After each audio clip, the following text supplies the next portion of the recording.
Welcome to the Photo Flunky Show, episode 153.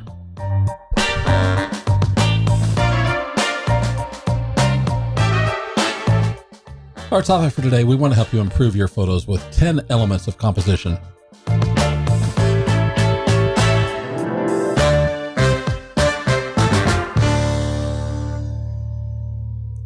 Hi, my name is William Beem. Hi, I'm William Beem. And we are here to help you improve your photography with visual storytelling.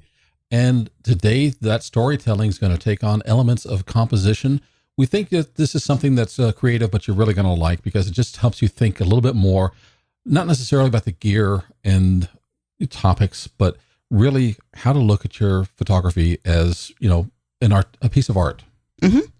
But before we talk about any art, we want to let you know that show notes are going to be available at williambeem.com/episode 153. And we would love it if you would subscribe to us. There are going to be links to subscribe on the show notes, but you can just go to williambeem.com/iTunes and subscribe there. And you'll get the podcast sent to you every Wednesday. Why don't we get into this? And really the three takeaways that we're hoping that we're going to get from this is we want you to learn how to evaluate a scene for a great composition. In other words, you can walk up to any set in any genre of photography or landscape or cityscape, travel, whatever it is. How do you look it over and say, is this really going to be a good or bad composition? And what can I do or what can I think about to make it better? We want you to think about how it creates a visual impact upon your viewer. In other words, is it telling a story? Does it have any emotion to it? And of course, we want you to understand how to include elements that build upon each other to make that composition great. So, all right, the first thing that we're going to be looking for is unity. And that means basically, if you look at the elements that are in your composition, do the parts belong together? Do they support each other? Do they relate to each other? Or are they just a random mix of things that have nothing to do with each other? Yeah, you don't want to shambles because it doesn't make sense unless it's very deliberate, which is a rare thing shot for that purpose. If you're into weird stuff, it's just your photo has to come together, just like a story has to come together. Well, and this is one of the reasons that a lot of photographers and even a lot of artists also prefer kind of a minimalist approach. You want to distill everything down to just the elements that belong there. And that's what helps you build that unity. Is it's easier to control 2 or 3 items than it is 500 items in a junkyard. Yeah, it's also easier to position them. Yep. So you're looking for unity. Do the elements and pieces support each other? And that's not to say that there can't be contrast in the elements in your photograph. So if you want to go to the beach and then put someone in a wedding dress there, you can still have unity with your subjects. Yes. But if you start putting in a steam shovel at the beach in the wedding dress, then you kind of are losing that unity. Exactly. The other concept that we want to look at second on our list is balance. Is your composition balanced? Yeah, this is really important. There is something that naturally irritates the subconscious mind, even if you're unable to identify it, when a picture or a photograph is unbalanced. If you've got too much busyness or too much visual weight in one place, and that could be color, it could be light, but if it's all kind of top heavy, corner heavy, or bottom heavy, and the center isn't necessarily the best place for it to be either. But if it's got to be kind of equally weighted so the photo can, hypothetically stand on its own. And that's not to say that you can't be out of balance with your photograph if there is an intent behind it. Yes. But the balance is something that people are going to be looking at. And like Lee said, this does kind of get in your subconscious. You know something just isn't right. And you're kind of, maybe you don't, if it's not there, you don't see it or you don't put your finger on it. This comes up for me a lot when I'm creating just our post headers, because I need to have a photograph there, and I also usually need to put some text on there. Mm-hmm. And if I put the text in the wrong place in relationship to the subject on the photo, it doesn't feel balanced and it doesn't flow well for the eye to go across or read what I want to read or see what I want to see. Yeah. Like I said, this is a concept really that comes from art overall, not just photography.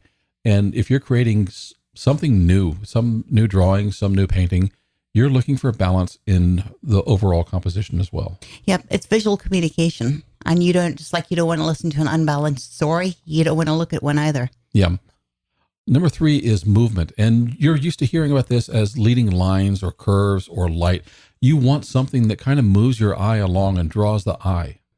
Yeah. You don't want to just stick the subject in somebody's face. You actually want them to gravitate towards it across the frame. Like you said, if you're talking about putting something dead center, There are times when you can put something dead center, but there needs to be something that draws your eye to that particular subject. Yeah. Or maybe what your subject is on the edge or the side, one side or the other, and the opposite side is drawing you in that way. Or maybe they're looking in towards the center. Whatever it is, when I'm talking about movement is something that will draw the eye. And that is one of the key elements of visual storytelling. Another one, number 4 we have on here, is rhythm. And that would be if you have repeated shapes, repeated colors or elements. I kind of think of like a cityscape, when there's this little plaza out there and you have a whole bunch of chairs, repeated lines over and over again. Mm-hmm. And you can disrupt that. If you can interrupt that pattern, maybe with all the chairs are white and then one of them is suddenly red, that's kind of interesting, but you want to have some kind of rhythm inside of your photograph. Another thing you might think of, and this kind of, I guess, does lead on to either balance or movement, is think about a path with just some stepping stones going from one to the next. And that gives you a sense of movement. It gives you a sense of balance, but also gives you those repeated shapes. And like I said, it doesn't have to be shapes. It doesn't have to be objects. It can be something that you can do with color. It can be something you can do with light.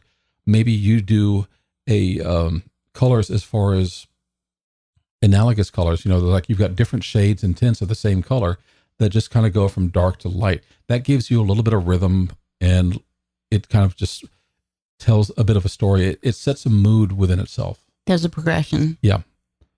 And number 5, it should be obvious to most people, but you want to have your focus and on the most important thing. When I say focus, I'm not necessarily talking about the camera focus, but basically you want the most important thing to be the centerpiece of your composition. Of course you do.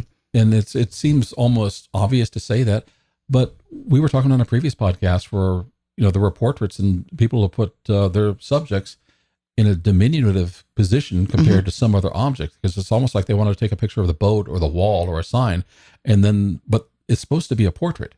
Yep. And to somebody who isn't looking at that photo under the category of portraits would be forgiven for thinking that the subject was whatever else it is. They're not the person. Mm-hmm. So, yeah, if you look at something and say, wow, that's a really nice boat, and then the photographer says, but it's a portrait of the lady on the top. Where? I didn't even notice her. All right, number 6, contrast. And this is, there's a trend in photography the past few years, and it's one that, quite honestly, it annoys me. And that is to kind of flatten out images and eliminate contrast. I love contrast in a photo. I want to have defined shapes, colors, edges. I want to see the difference between light and dark. I want to see the difference between color contrast. If you got a flat image that just looks kind of hazy, I find it incredibly boring. I agree. I mean, look at the other day when we were setting up my light for my food photos. Mm-hmm. He said, the only thing that might bother you is that shadow over there. I said, I have to have the shadows because it puts everything into 3D perspective. Without that, I mean, you could see it was, it wasn't a 2-dimensional photo, but I just think it gives that extra depth that makes you feel like you can grab something. If you're taking a picture, you have to have light. Yes. And if you have light, there should be a shadow somewhere, even if it's very soft. But with that contrast, the number one thing that I really want to do in most of my photos to kind of give them that little extra pop is to add some contrast. And usually it doesn't take much. And it could be, if you're in Lightroom, it could be with clarity. It could also be with the contrast slider. But you want to see some demarcation between the darks, the midtones, and the highlights. I want each one of them to stand out. And to me, that's what makes a photo pop. When you do something that just kind of flattens out the entire image, I think it's just a background for putting text on it then. Yeah, I agree. And, contrast could be with color. It could be with light. It could be with texture. There's a list of other things. It doesn't just have to be moving a contrast slider. So think about it when you're setting up, because you can actually put contrast into your photo from the outset just by the colors that you use or the way you arrange things. Well, color contrast is very popular, particularly in movie posters. You see this all the time with the teal and orange. And almost every movie poster you look at seems to have some version of teal and orange color grading in it. And you see it in the movies themselves. It's just something that orange works with most skin tones. Teal kind of cools down the shadows, and it just makes the person pop. And it really works. That's why it's probably overused, but it's a good example of color contrast. Number 7 on our list is proportion. And this is something that I think that will really throw you off, is if the elements in your composition are out of proportion with each other in an uncomfortable way. Oh, yeah, I know what you're talking about. So, what should be a certain size appears not to be that size relative to whatever else is in there. That comes to arrangement, it comes to placement of your subject. You know what? This can also happen with composite photos. So you take a picture of somebody or something over here, and then you want to put it on another background. But when someone's looking at it, it's just not right. And what's happening is you haven't put your subject photo in proportion to the environment. Yeah, you've got the light coming from different directions for the subject in the background. Well, that's one element, but the other element is like if something's too big or too small here, it just doesn't fit. It's like maybe it's an example that we gave earlier with the model on the boat. She's out of proportion because yeah, she fits on the boat, but when you look at the photograph, she just doesn't. She's so small. Yeah, and I think with proportion, you want to say, let's say if I've got a basket of apples and it's on a tabletop. The basket of apples should not be 12 times larger than the tabletop. Yeah. You want to see things as they make sense, unless you're specifically trying to do something out of proportion, like an Alice in Wonderland kind of thing. Yeah, and that's different. That's kind of cartoonish. It is, and I'm not saying that there isn't a place for that, but generally speaking, you want things to be in proportion within your compositions. Number 8, we're talking about space. In other words, don't crowd everything together. Yeah, this has become my friend, and putting text and graphics into my photos has been one way to really hammer the lesson home for me. I've made some mistakes, and I'm learning. Decide what I want to write, how much space I need, and then where to leave that empty space. So leaving space is good if you're going to do graphics on it, but also space kind of helps you emphasize your subject. So if that's closer to your lens, or if there's more space between your subject and the background, that is a good element. But also, it's not just that kind of depth in background, the relationship of space between subjects on the same plane or side by side, if that makes any sense to you. Mm-hmm. Number 9, this is one of my favorites, is texture. There are times, when you can shoot on a flat subject or background and it makes perfect sense. But if I see texture in a photograph, it kind of gives me that you are there feeling. It really does. It could be, wood grain. It could be, the bark on a tree. It could be grass or something that has an edge, and kind of on our next one talks about depth and dimension. But I want to see texture where you would expect it. If I look at some clothing, I want to see texture from the cloth or the leather or whatever it is. If I'm looking at a portrait, I want to see pores on the person's face. I don't want them to be devoid of texture. No plastic skin. Yeah. The nice part about texture is it reacts to light. So in other words, there should be little shadows here and there. And depending on, the quality of light, how hard or how soft it is, that texture will change as to how much you emphasize it. But I definitely want to see some texture. And I think that really helps to emphasize a composition. And finally, our last one, number 10, is depth and dimension. And that's kind of what I'm thinking of as a foreground, middle, and a background. Yeah. Going back to basics. It really is, but you want to, I'm trying to avoid flat photography.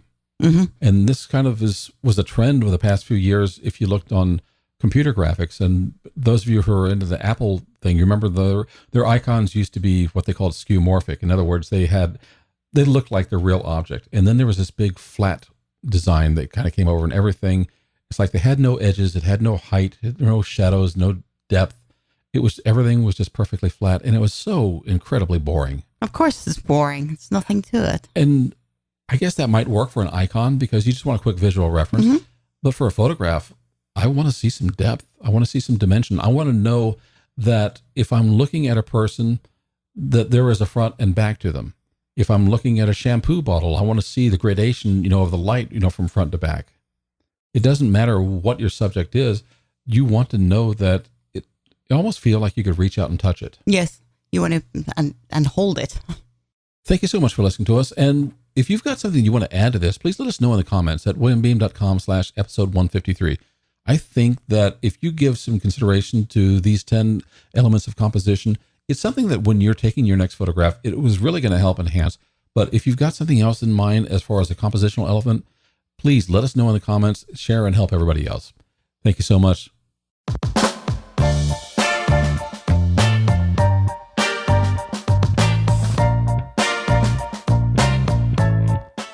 Hey, thank you so much for listening to us on the Photo Flunky Show. This was episode 153, so show notes are available at williambeam.com/episode 153.